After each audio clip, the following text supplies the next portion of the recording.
Čia pat ant vielinės tvoros jūs matote tarpukario spaudos fragmentus. 1920 metais vos tik įkurtas Valstybės teatras iš karto tapo plačiai aptarinėjamų objektų. Teatro aktualijas akylai sekė ne tik teatro kritikai, bet ir karikatūristai. Karikatūrų buvo galima rasti satyriniuose leidiniuose Kuntaplis, kultūros kritikai skirtame žurnale Vapsva, taip pat Meno kultūra, Sekmadienis, Diena, Aitvaras. Karikatūristai pašiepdavo teatralų egocentriškumą, jiems užkliūdavo ir meniniai, ir politiniai teatro veikėjų sprendimai. Pavyzdžiui, aiškių kūrinių atrankos kriterijų nebuvimas ar spektaklių finansavimo klausimai. Dažnai spaudoje teatralai aiškindavosi santykius su kritikais, įsitraukdavo į dialogą su visuomenė.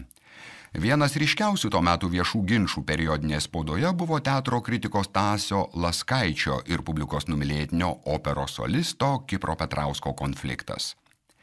Jis kilo, kai 1939 lapkritį laikraštyje Lietuvos aidas buvo publikuota Melos slapyvardžių pasirašyta recenzija apie operą Manon.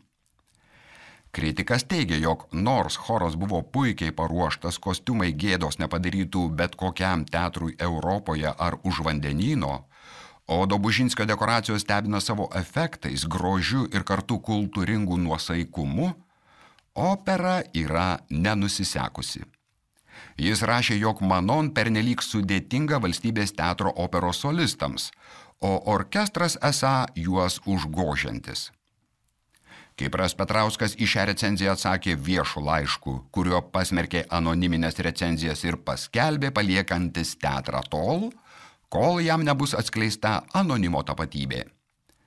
Galiausiai Kipras Petrauskas sugrįžo į teatrą, jog naujųjų metų išvakarėse galėtų atlikti partiją Traviatoje.